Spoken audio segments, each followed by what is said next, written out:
5 onions caramelized in half cup of olive oil with a little bit of salt, and then a pound of diced prosciutto ends, and about 7 or 8 little hot peppers, 6 cloves of garlic.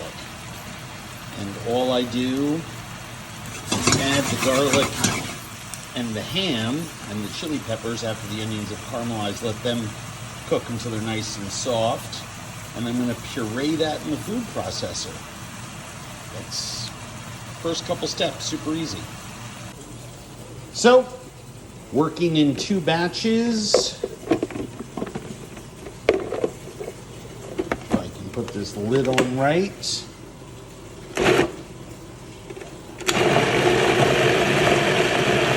Puree it up. And it should look like that. Not cat food, but ground. It's a nice look. So I've about 1/3 of a cup of olive oil. I know it doesn't seem like that, but that's a really big pot. And I add all of that ground prosciutto and onion and garlic and chili mixture. And I'm going to saute that for a couple of minutes before I add my herbs and some white wine. So it is, I found, really important to twice cook that prosciutto, onion, garlic, chili mixture. So I just want to get a little more color on it in that hot olive oil. And then I'm going to add some basil, nice fresh basil from the garden, some dried Sicilian oregano, some white wine, but you want to let it cook for about 4 or 5 minutes in the big pot. So what you notice is just a slight darkening there, but aromatically you really smell it because it really gives the ham a chance to caramelize quite a bit. Oh, look at that, nice onion piece.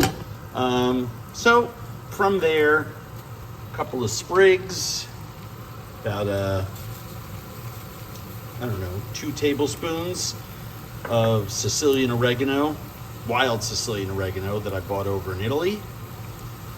And we're gonna let that cook for a couple more minutes and then add about 2 cups of nice white wine. And you can see it's even getting more and more caramelized, but nothing is past a brown. Brown is the color of flavor. You don't want to blacken or carbonize anything. And of course, the minute we add liquid, that is going to stop that mixture from browning. And that's our 2 cups of white wine. And a big pot. I mean, again, huge pot, which I prefer because it just keeps the momentum going. You see that? Starts simmering right away, and I'm literally gonna give it a stir, and then I'm gonna start to add my tomato products almost immediately. Just wanna let that simmer for a minute or 2.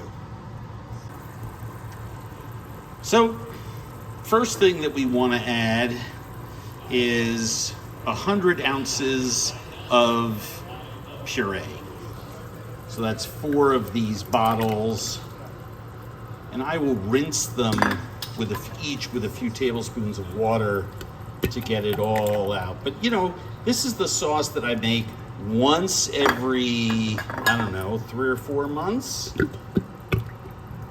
And the yield on it is very large.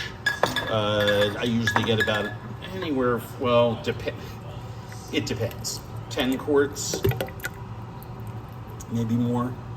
But the first thing that goes in is the passata, 100 ounces. I add 3 quarts of my tomatoes that I get from Gustiamo. I've got some Pacatella there. I've got the Miracolo San Gennaro. These are all super acidic. beautiful tomatoes that are bottled at their peak. Very, very sweet, very, very acidic, my favorite. And make sure to put 3 quarts of that in there. Super, super simple. I just add the whole thing. Some are peeled, some like this one are not, which is fine because those skins are so paper thin and just disappear in there. These San Gennaro ones are peeled, just beautiful. Let those simmer in there. And then I add 2 28-ounce cans of crushed tomatoes. Now, I happen to have these lying around. I was gonna add more of my Gustiamo tomatoes, which are quasi-crushed. Really doesn't matter. I just like to have a nice variety in there, and the consistency, which is why I use that passata.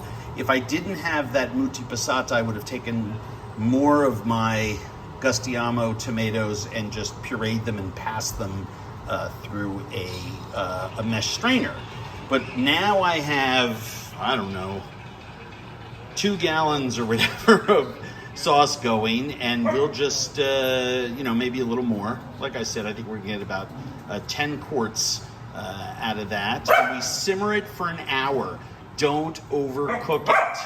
Don't overcook it. I'm gonna add some tomato paste. Yes, I know, I forgot about the tomato paste. I'm definitely gonna add some tomato paste to that as well later. So let it simmer for a while. Let it come to a simmer, and then let it go an hour, and then you taste it. So if you can hold it, you can see 8 or 9 little simmer spots. If you can hold it there at that temperature, you can go about 90 minutes. If you get a more vigorous simmer, you start to ratchet it back. Hour 15, 1 hour.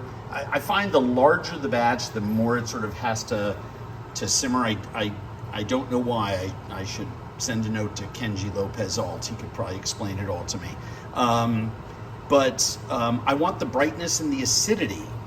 So I don't want to lose that. And the longer that you simmer things, the sweeter the tomatoes get, the acidity disappears.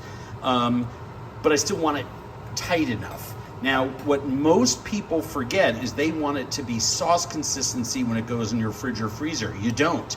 I want it to be near sauce consistency because I heat the sauce up and then cook my pasta in it. And so it has another chance at cooking. I also may be using this sauce in lasagnas or other preparations. So something like this. This simmer right here is perfect for me for about 70, 80, 90 minutes, and then we're done. All right. That has been exactly an hour. I stirred this, and look at that consistency. That's just absolutely perfect. And one of the ways that you can tell is that when it's simmering, if you let it simmer for like 10 minutes without stirring, there's no puddling of tomato juices waiting to evaporate. It's completely bound together. I have not stirred in any tomato paste. I don't think I'm going to. I don't think it needs it. You know, sometimes when you use so many different tomato products and the wine and the blah, blah, blah, blah, blah, sometimes you just have more moisture to evaporate, but this is absolutely perfect. I've tasted it. It's spot on. It's bright. It's acidic. I adjusted it for salt. I just don't want to cook it any longer because the longer you cook it, the acidity dims and the sweetness increases. And I want a nice bright tomato sauce. And that onion ham combo in there is fantastic. And huge tip of the hat to the Cataldo family for sharing their family sauce with me, because it's what changed my sauce making life forever. So I've turned off the pasta sauce, the tomato sauce, and I'm just getting my containers ready. And I've got 9-10 quart-sized containers, and I put some fresh basil leaves in each one so they aromatize each individual quart that I'm going to freeze. So remember, let that cool for about 90 minutes. It's a big batch. Then you start loading it into all your containers, right? Then you can put the lids on and you can put them in the fridge or freezer depending on what you want to do. With this many quarts, I go into my freezer. Of course, I leave one in the fridge to use for tomorrow.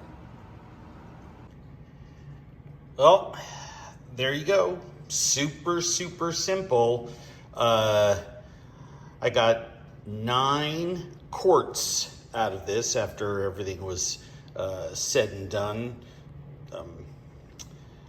While it was cooling, I made some pasta and ate it.